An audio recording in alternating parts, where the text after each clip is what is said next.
So the next project on my table is another pair of jeans that belong to my almost teenage daughter. These ones are actually in really good shape still. Also, they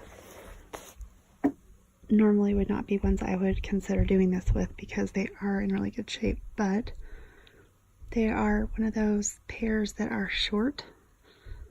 They're like the crop length, and she ended up hating them. So lesson learned, and in order to get our money's worth, we're going to turn them into shorts. So she just came down and measured and has decided she wants them to be an inseam of about 7, which means I probably want them to be an inseam of about 8. Don't tell her. So I am going to cut them at around 9. And all I've done is just folded them perfectly together. So the crotch seam is right on this edge. The leg seams are perfectly matched. This is one of those pairs where the front is not as wide as the back. So the seams lay flat if they're toward the front. So they're perfectly aligned. The hems are perfectly aligned. And I am going to cut them at the same time. Usually when I cut off jeans or any kind of pants to make shorter pants, I cut them slightly longer at the inside leg, or the inseam, versus the outside leg. And I found that that just kind of, it usually goes better with the grain of the fabric, but it also helps to avoid that mid-leg chub rub, I don't even know what to call it, where they hike themselves up in between your legs if you have legs that touch. So if you cut them a little bit longer on the inside and a little bit shorter on the outside, it seems to help with that problem. Whether it actually is helping sometimes or it is even just a visual illusion, it could go either way. But either way, it ends up good. So I am going to measure, like I said, she wants 7, I'm going for 8. So I'll give myself that extra inch. She also wants these to be rolled and frayed. So I will cut them at 9. I will do about a half, or I should say a full inch seam, or a full inch hem. And then I will leave the edges raw and probably do some clipping along those to give it the fray. And then when they get washed, they usually fray really well. So I will cut these and then I will show you the next part. So now I've cut these off. They should be right at 9 inches, which they are. As you can see, if I get in really close, I have cut them with the cross grain of the fabric, which will help both with the fraying and also from them hiking up between the legs, which drives me crazy. They have just a cuter look to them overall, I think, if they're a little higher on the outside edge, at that outside seam. They look a little more refined, and on a girly figure I think they look even cuter. So here is the part that was cut off of these. These are mostly cotton with a little bit of lycra for stretch, very little, I think it's like 2%. So what I usually do with these is save fabric like this that's in good shape for patching other jeans, because that extra stretch in them makes for a really good patch, whereas patches that you buy don't have that stretch to them. So I usually will use these as that kind of a repair on other jeans. So I'll save those. And so now what I'm going to do is I'll go to my iron. I'm going to iron up probably a little more than an inch. This would be maybe 1.25 inches. Yep, about 1.25 inches. So I will stitch it pretty much right at the 1 inch.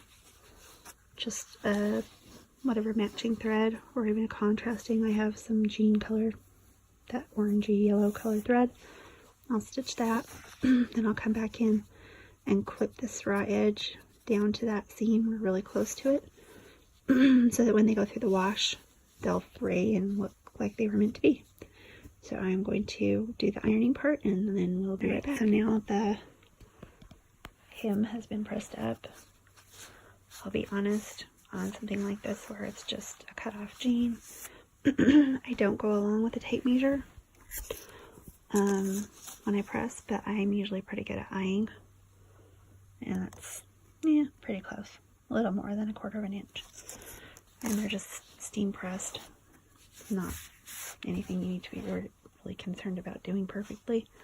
When you do sew these, you'll notice as they're folded up, there is, because of the slant of the leg, and these being a tighter leg jean, there'll be a little bit of excess. So when you're sewing these, use a free arm, and you're going to want to stretch it as you sew along in here. Also, what I do on this, so that it gives it a little more stretch without having to do like a zigzag, I do what I call a wobble stitch, which is a zigzag setting on my machine, but without much zig or zag.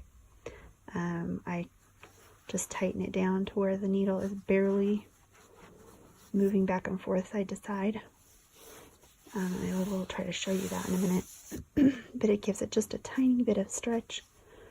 And where, like I said, these are a stretch jean and have a rather tight leg, they probably will need that extra stretch, or the seam will end up probably busting. So I will go to my machine and I will try to show you what I mean to set up that zigzag, and then we will get these sewn and I will show you how they are when they are clipped and hemmed. Alright, so here we are at the machine, and yes, it still is a chocolate chip and peanut kind of a day, for anyone wondering. Okay, to set up this stitch on my machine, this is an older Bernina, but most of the modern machines that have any type of electronic control are easily adjusted this way, and most of the manual ones that did zigzags as well. So what you'll do is set it here is my zigzag stitch, so it is selected there. This is the width of the zigzag adjuster here, so I am going to dial that down. I think I usually leave it just right at what is a half on mine. I don't know what that measurement really is. I don't think those numbers really mean anything, but it should give me just barely a back and forth wobble. Not really what I would call a zigzag. I will also change my stitch length. I usually go for about a 3 when I'm doing kind of a top stitch. I'll kind of look at that as it starts, but that should be good. I need to change out my thread. I'll probably do a regular thread in the bobbin and a jean color thread for the needle. And I probably need to change out my needle as well so that it's a jeans needle. So I will get that set up and I will show you the wobble stitch. Okay, my needle is changed for a jeans needle, and so you can see this is a top stitching jeans style thread. It's a little thicker. I'm gonna put in my needle. That's a jeans needle, and where I like to start is on the inside leg. I have this tape that I have marking, so I'm going to aim for keeping my seam, or my stitches at 1 inch in from the fold, and that should make it nice and even, and then I will be able to go around and clip the edges so that it will fray in the next few washings, and it should be perfect. So let me show you what the wobble stitch looks like here. So I am lined up at 1 inch. And go ahead and drop my feed dogs. Drop my foot. Alright, you should be able to see this do slightly wobble. Sorry for the shaky camera. Here it goes.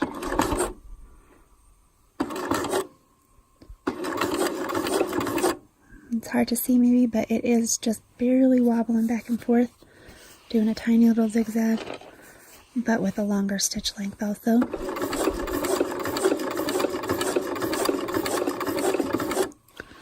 Let's see if you can see it here behind. Yeah, you can see it has just a tiny little bit of a wobble back and forth that will give it just a little more ease and stretch, as you can see. If I pull on that, it will stretch out a little bit.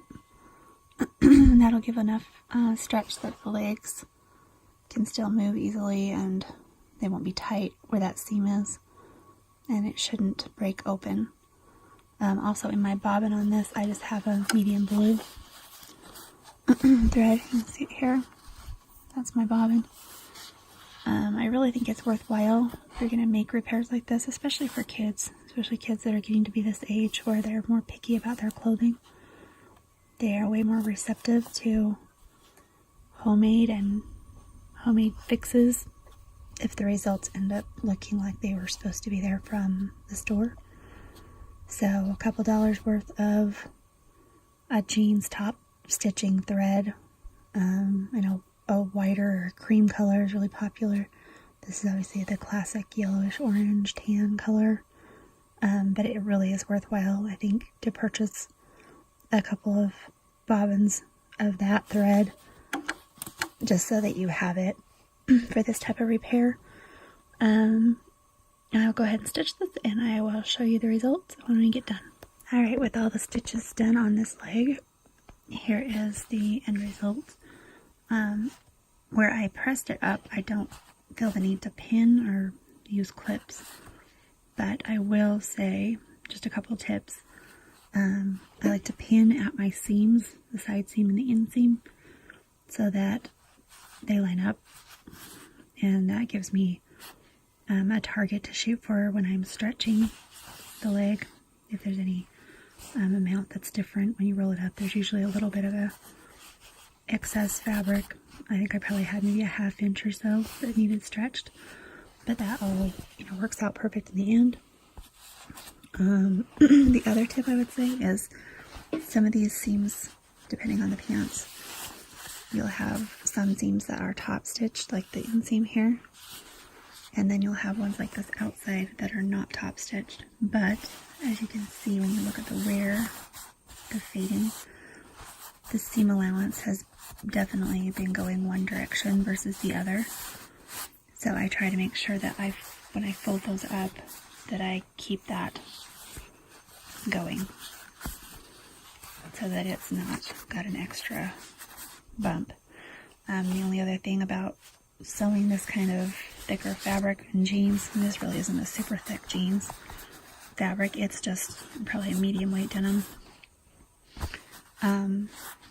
You've got a lot of thicknesses here. I mean, altogether this would be 6 thicknesses of fabric as you go across the seam allowance.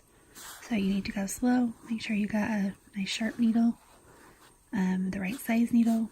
But I always slow down over my seam allowances just to give the machine an easier time going through those. And that usually makes it not too bad. Coax it along just a little bit. And then on the wobble stitch, I was going to show you, it's actually easier to see on the back. You can see that bobbin side definitely shows up the wobble. But as you can see on the front, overall, the appearance is a very straight stitch. It just gives that little extra stretch and availability so that, when they're getting them on and off and flexing their legs and doing the things that people, and especially kids, do, they probably will not be able to bust this seam open. Either the bobbin or the front thread should easily break. There should be plenty of stretch to allow for movement and getting them on and off easily, etc. Okay, so I'm going to sew the other one, and then I will clip it, and I will show you the clipping. And then I'm not going to do any of the washing because usually it takes 2 or 3 washes for the frayed to really look good. But the clipping, it helps it be more even, and we'll take away all of the longer threads so that you get a more even fray to your seam. And it really does end up being a really cute look, especially for a younger girl. I would not wear them at 40. Okay, 45. But they are really cute on teenagers and little cute skinny figures. So, alright, I will do this other leg and then we'll clip and I will show you that. And I just wanted to show you the stretch hair as I do this. So I've started at that inseam, done a few stitches, and locked my thread.